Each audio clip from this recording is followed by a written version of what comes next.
The prison cell was cold, its concrete walls stained with time, and the faint hum of a flickering light echoed in the silence. He sat on the narrow cot, hands folded, staring at the floor as though it could somehow swallow his regrets. The weight of tomorrow pressed against his chest with every breath, his execution day. Most men in his position would have been begging for mercy, pleading for more time, or cursing the world that had abandoned them. But he sat still, his mind replaying one memory over and over, a pair of soft brown eyes that had never judged him, never turned away, never stopped loving him. His dog. His only true companion in a life where he had lost everyone else. He whispered softly, almost as if speaking to himself, but the guard outside heard him. "I just want to see him, one last time." His voice trembled, but not from fear. It was longing, raw and unshakable. This wasn't the cry of a man condemned to die. It was the plea of a soul aching for one last touch of unconditional love. The guard shifted uneasily, glancing through the bars, his own heart betraying the tough exterior his uniform demanded. The request was unusual, perhaps impossible, but something about the man's eyes, tired, broken, yet filled with a strange softness, made the guard pause. He had seen countless inmates in their final hours, most consumed by bitterness or despair. But this man only wanted his dog, as if that single reunion could give meaning to his last breath. In that stillness, surrounded by silence and shadows, the power of the request began to spread. It wasn't about crime or punishment anymore.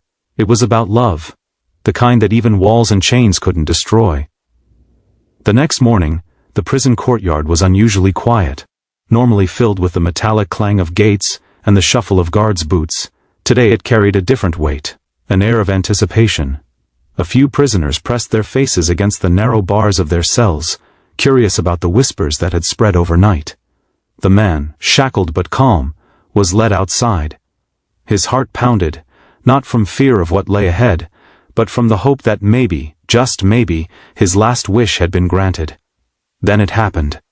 From across the yard a guard opened the gate, and a golden retriever came bounding forward. At first the dog hesitated, sniffing the unfamiliar ground, but then his head lifted, and his eyes locked on the figure in chains. A split second later, the animal bolted, tail wagging furiously, ears flapping in the air. The man fell to his knees, arms wide open as his dog crashed into him, whining with joy, licking his face as if trying to erase every sorrow of the years apart. The hardened prisoners who had once mocked weakness grew silent. Some turned away, their eyes stinging with tears they didn't want anyone to see. Guards who prided themselves on discipline stood frozen, unable to ignore the raw purity of the reunion. The man buried his face into his dog's fur, his shoulders shaking, not from fear but from gratitude. In that courtyard, surrounded by iron bars and concrete walls, time seemed to stop. For a brief, fragile moment, there were no crimes, no punishments, no execution waiting at dawn. There was only love, pure, loyal, and eternal. And everyone who watched felt it settle deep inside their chest, a reminder of something greater than rules and chains. It was humanity, revealed through a dog's devotion. The warden stood at a distance, his hands clasped tightly behind his back, his face a mask of discipline. For years he had prided himself on being unshakable, unyielding to emotions, untouched by the cries or pleas of men who had made their choices. He had witnessed countless final days, each one blending into the next like shadows in a corridor. But today was different. Something about the scene before him, this broken man clutching his dog as though the world would end without it, struck a chord that no amount of training or rules could silence. He watched the way the dog refused to let go, pressing against its owner's chest as if trying to shield him from the inevitable. He noticed the way the man's tears were not of fear, but of love, gratitude, and perhaps even regret for a life wasted. The warden's throat tightened. He shifted his gaze, but it was no use. The moment had already carved itself into his heart. The guards beside him exchanged uneasy glances, unsure how to respond to their superior's uncharacteristic stillness. The prisoners, who usually shouted, laughed or jeered at such displays, remained unusually silent, their rough faces softened by something they could not name. It wasn't weakness that filled the courtyard, it was truth, raw and undeniable. For the first time in years the warden felt the walls of his own heart tremble. He realized he wasn't looking at a condemned man anymore. He was looking at a human being, flawed, broken, but still capable of love so deep it defied the bars that held H. And in that moment, the warden felt something he never thought possible: compassion. It was small, almost fragile, but it grew with every heartbeat, whispering that maybe, just maybe, this man's story wasn't meant to end here. The reunion should have ended. The rules were clear, and the schedule for the execution had no room for delays.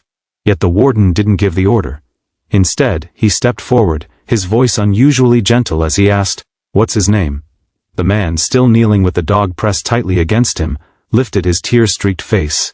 His voice cracked as he whispered, "Putty." For a moment, the courtyard was utterly still. The warden's eyes lingered on the pair. And something deep inside him shifted. He could not explain it, but it felt as though fate itself was urging him to take a second look, to question what had always seemed unshakable. Later that day, instead of closing the matter as usual, the warden made a quiet phone call.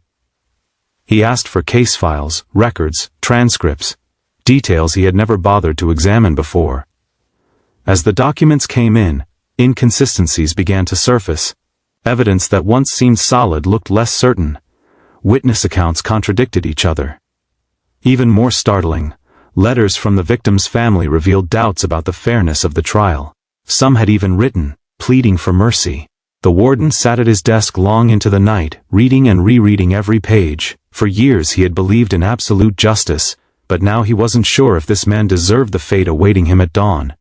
Outside, the prison slept, but inside his office, a storm raged within him. He thought of Buddy's desperate wagging tail, the way love had broken through walls thicker than steel.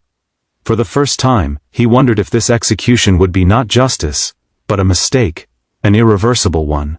And with that thought, the seed of hope was planted, small but powerful enough to change everything. The morning of the execution arrived, heavy with silence. The man was led from his cell, his chains clinking against the floor. His dog had been taken back, leaving his arms aching with emptiness. He walked slowly, head bowed, whispering silent prayers of gratitude for at least being given that final moment with Buddy. He didn't resist, didn't cry. He had already accepted his fate. But as he reached the chamber, something unexpected happened. A guard rushed in, breathless, holding a paper in his trembling hands. "Stop!" he shouted, his voice echoing through the sterile room. The warden stepped forward, his usual stern expression softened, and read aloud words that froze everyone in place. "The governor has issued a stay of execution. New evidence has surfaced. You have been granted clemency." The man collapsed to his knees, his chains rattling as tears streamed down his face. The world around him blurred, the reality sinking in slowly. He was not going to die today. The guards who had marched him forward in silence now stood in awe, watching as relief poured out of him like a flood. Then, as if destiny had orchestrated it, Buddy was brought back in. The golden retriever leapt into his arms once again, this time not for a farewell, but for a new beginning. The man buried his face into his dog's fur, sobbing uncontrollably, overwhelmed by the miracle he had never dared to hope for. In that room where death had once lingered, life had triumphed.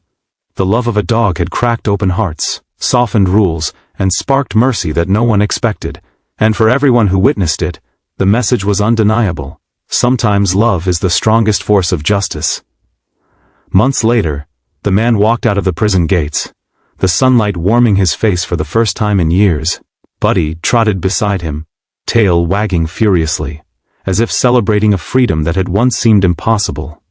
The streets smelled of possibility, freshly baked bread, damp earth after a rain, and the faint scent of hope.